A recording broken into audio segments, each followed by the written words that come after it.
I'm Joan Berend.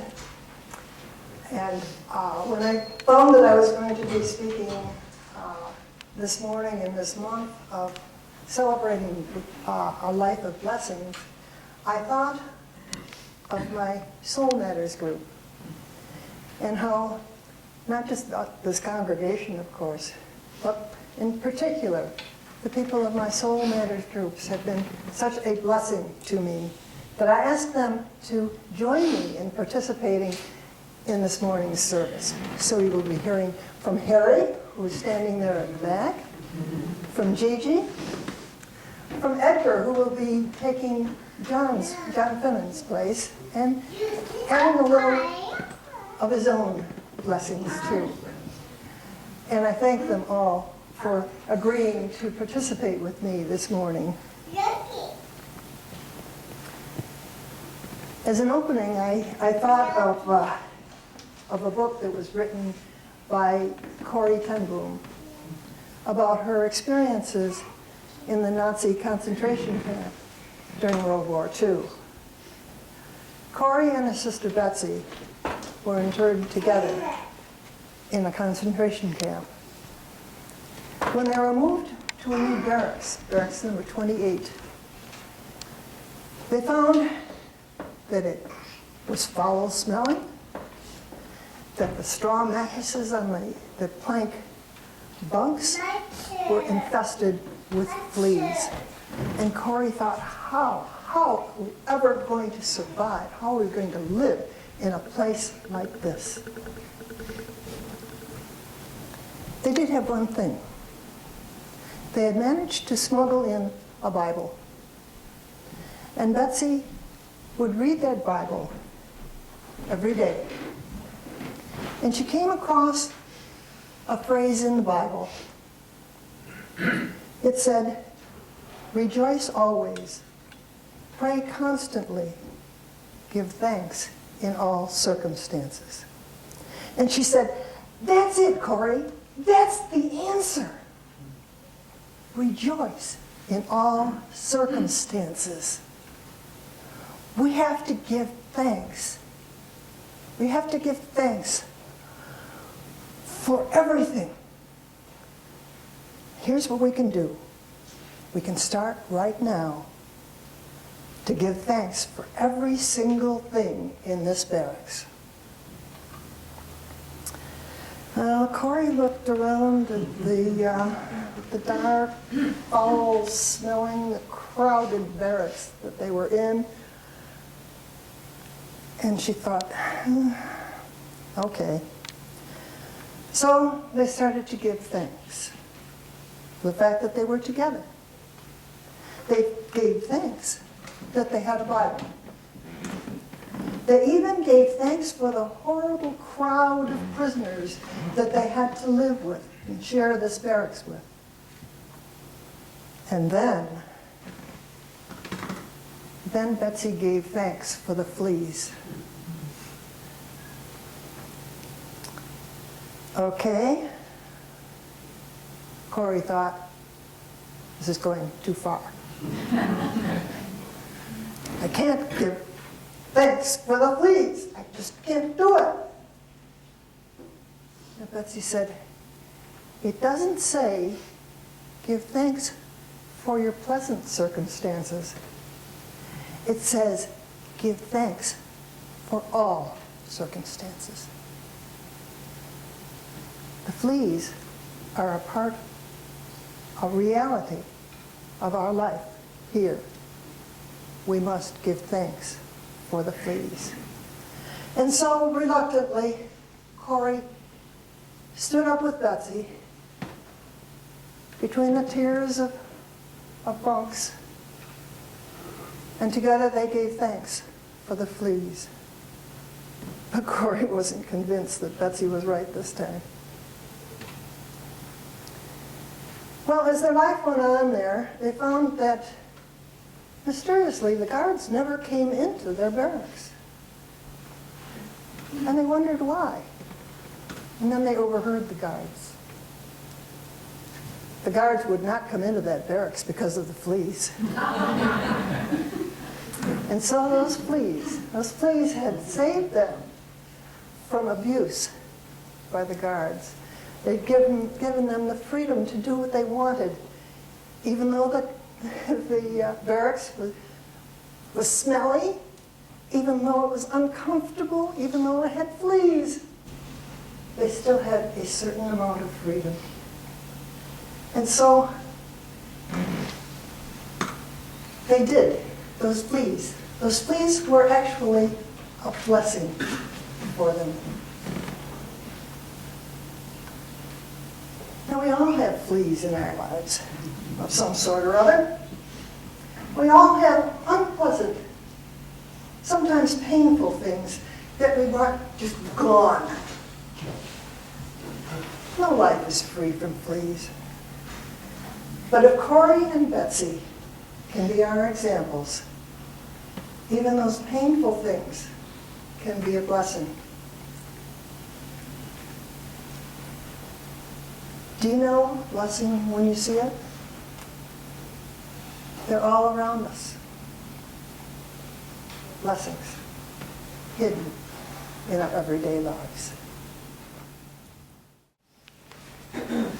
As I said at the beginning, I'm sharing the sermon time with members from my Soul Matters group. And the first to speak today was to be John Finnan, but John could not be here today, so he made arrangements to have Edgar come and tell his story, and Edgar also wants to tell his own story. Thanks, John. Good morning, everybody. I'm Edgar Brown, and John asked me to stand in for him today. He's had some prior obligations, but he asked me to stand in today because we connected on some single parenting issues, and although he kind of experienced this years ago, you can kind of relate to some of the co-parenting issues that I've been dealing with in the last few months of this year.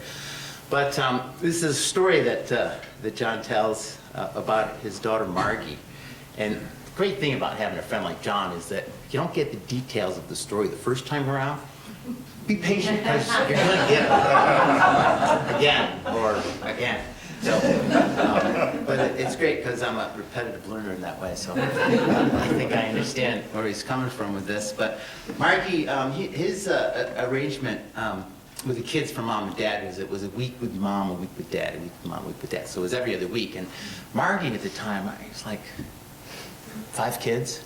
So Margie at the time was probably 6 or 7, and just having a really hard time, a breakdown. She broke down because she just couldn't remember where she was supposed to be.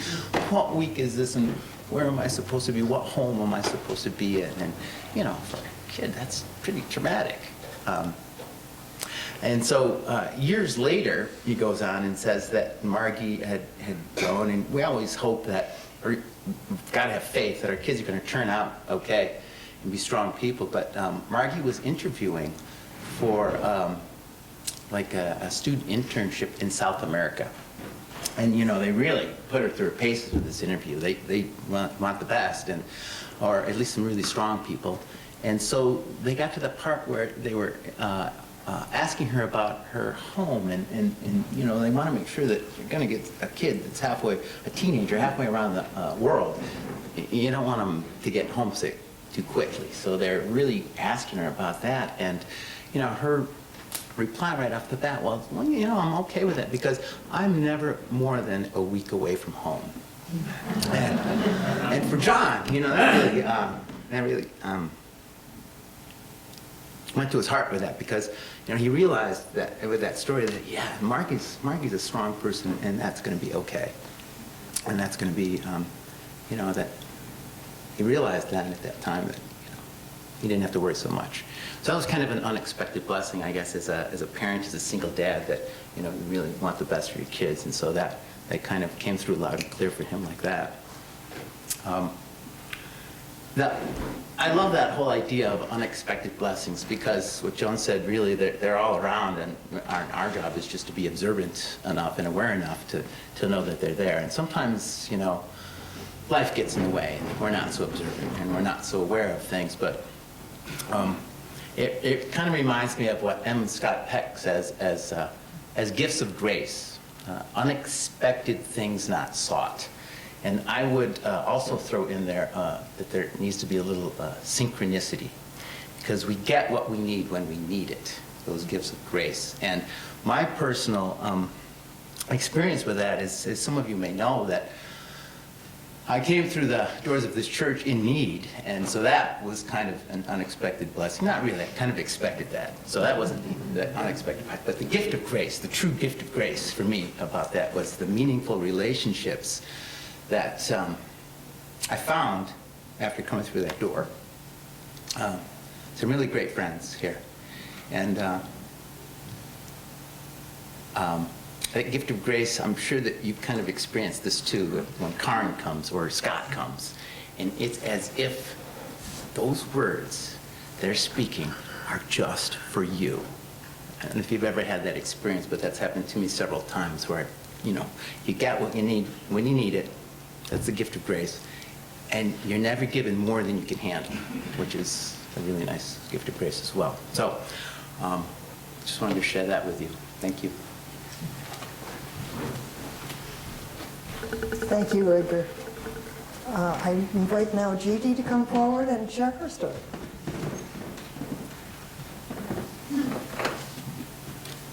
We had talked when we discussed doing this service about blessings in disguise. So I decided to look up what does that really mean, and found this one quote.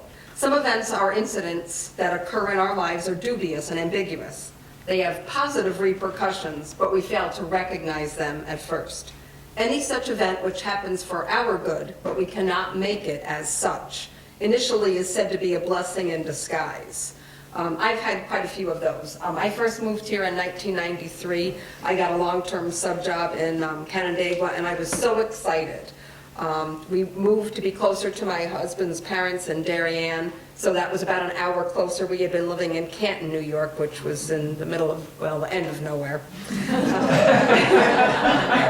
place, but the end of nowhere. We bought a house around the corner from the school, so I could walk to work if I was ambitious. I never did. I applied for a permanent job there, and they were so encouraging. They were like, "Oh, yes, you're a great teacher. You'll get a job. All our subs get jobs here." I was devastated when they told me that I didn't get the job. And it took years for me to get over that and realize that it was a blessing in disguise. If I had gotten that job, I would have just stayed where I was, around the corner, in a wonderful district. It's a great place, great people, but I never would have gotten to appreciate what a job like I have now, how meaningful it is. I work at Bloomfield now, and I have a phenomenal team that I work with. They're so supportive. If one of my kids, I'm a special education teacher with 12-on-1 classroom, and I have 2 teaching assistants, but I have a psychologist and a speech teacher. And if one of my students has difficulty, those people are right there for me. I've never found that anywhere else. So it's such a blessing to be there. Part of that too, in '97, we decided to try to sell our house in Canandaigua so we could move a little closer to my in-laws as they got older. We decided it was best for me to have a job first before we sold the house. So I got a job at Oakfield, Alabama, which was an hour away. And for 3 years, we tried to sell the house. And I commuted back and forth. I did find someone to commute back and forth with. Our car died.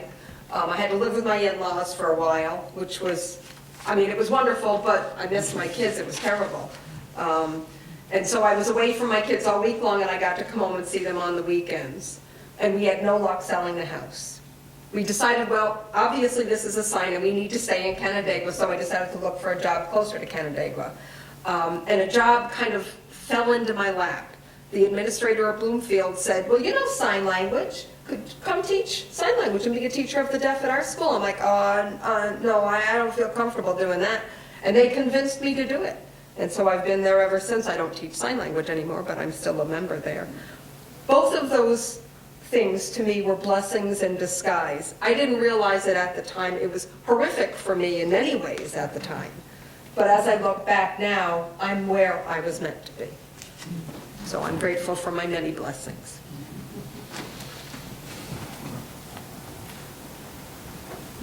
Thank you, Gigi. The story that I'm going to tell you today is about Jane, who was my best friend in high school. And we have kept in touch all these years. And I mean all these years. When I stop to think about it, that's over 60 years. And even back in high school, the doctors had told Jane that she would never be able to have children of her own. And so when she and Bill got married, they decided that they would create their own family by adopting. And Jane had always wanted an older brother. So first they adopted a little boy. And Bill had always wanted a little sister. And so in a few years they adopted a little girl. And they had this perfect family. And then when Jane was about 40, lo and behold, a miracle happened. She got pregnant. And she had a baby boy. Now their joy, their initial joy was dampened by the fact that this child had Down syndrome. And his heart was defective. He needed open heart surgery.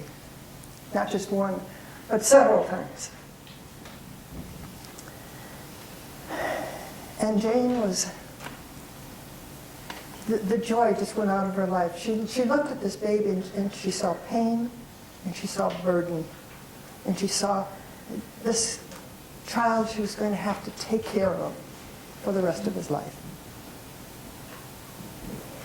And then one day she was out with the baby, got the baby in a baby buggy.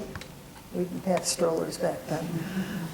And she was walking down the sidewalk with him, and a woman stopped her and looked into the baby buggy, and she said, oh, she said, what a beautiful little baby.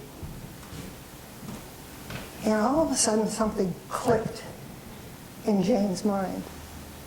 And she was able to see that child in a different light. She was able to see the child through the eyes of that stranger. And so Donnie, that was his name, Donald, Donnie not only lived, but with the love now that she was able to give to him, he thrived. When it was time for him to go to school, Jane and Bill fought with the school board and got him mainstreamed. And he did well. Now, I'm not saying he was a perfect child. I mean, he was frustrated at times, he was angry, he was stubborn. But all in all, he was his own person. And Jane and Bill and the other children were able to accept him and love him unconditionally. And Donnie knew and felt that love. He wasn't able to take part in sports, couldn't join the teams, but he could be the equipment manager. And he could be there all the practices and make sure they had water, and make sure they had towels, and make sure that they had all of the equipment that they needed. And then he would put it all away again at the end. He loved them. He was the, reach out, guy. Go, team, go. Boy, you did a great job there. He was their support. And then they loved him, and he loved them. When he got out of school, he got a job. He got a job in the kitchen of a nursing home. And he was so proud of that, because he was able to earn his own money. Actually earn money for something that he did. But he didn't just work there. He volunteered there. And he sat with people who were sad or lonely. And he was just there with them. And they knew that he loved them. And they loved him. And he went back to the school. He didn't give up on those teams. He went back to the school and he volunteered. And there he was. I think I did something wrong. Am I off? Okay. He volunteered with the teams. And he found places all over town. They lived in a small town. He found places all over town where he could go and he could volunteer. Now, because of his heart problems, he was in and out of the hospital a lot. And the people in the town knew that. And they would stop Jane on the street and they would ask her, how is Donnie doing? And that made her feel so good that they cared. They really cared. Then when he was 24 years old, Donnie went into the hospital again, once again for his heart ailments. But this time he told his mother, he said, Mom, I'm not going home with you this time. I'm going home with God this time. And sure enough, the next day, Donnie died, surrounded by his family that loved him so much. At his funeral, the church was packed. And people shared their stories of how Donnie had touched their lives, how he had been a blessing to all of them. And that was a great blessing for Jane and for Bill.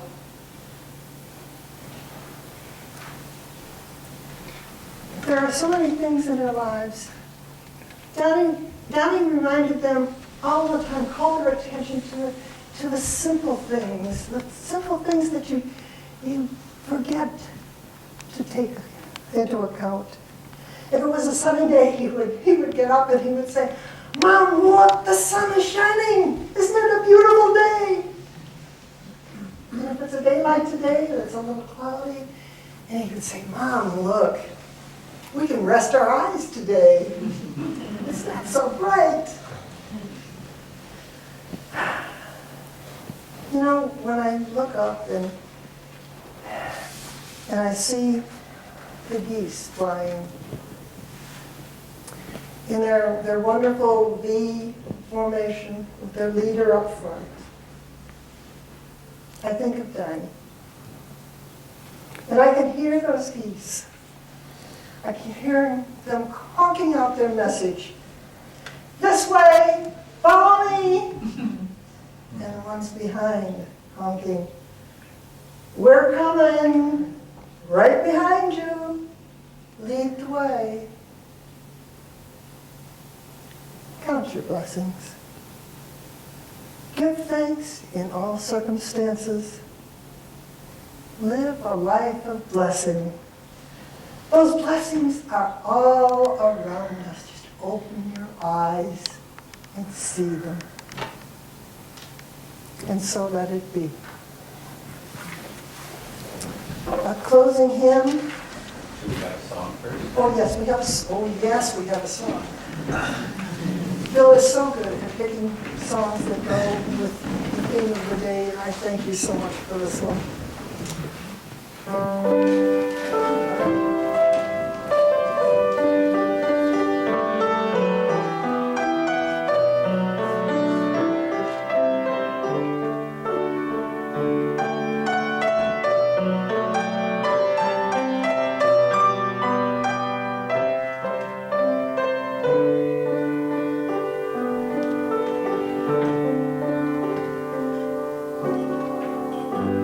How your blessings one by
You can count the blessings of our love.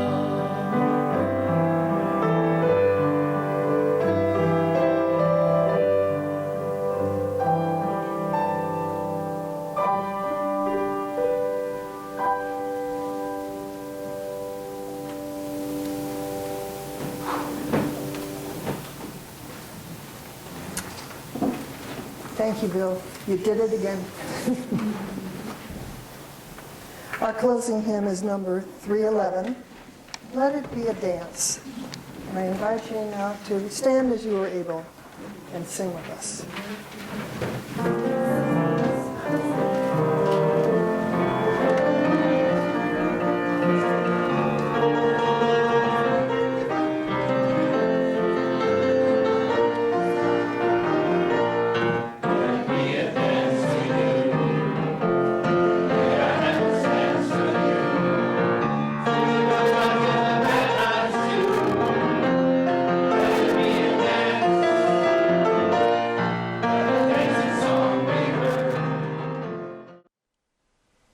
Join us for worship every Sunday at 10 a.m. at the Unitarian Universalist Church of Canandaigua, a welcoming congregation. We are located at 3024 Cooley Road, 4 miles west of South Main Street, Canandaigua, just north of the intersection with Routes 5 and 20. Look for the blue signs just before the turn. Your comments about this program or questions about the church are welcome at 585-396-1370 or at our website, www.canandaiguauu.org. Producer and editor, Daniel Brigham.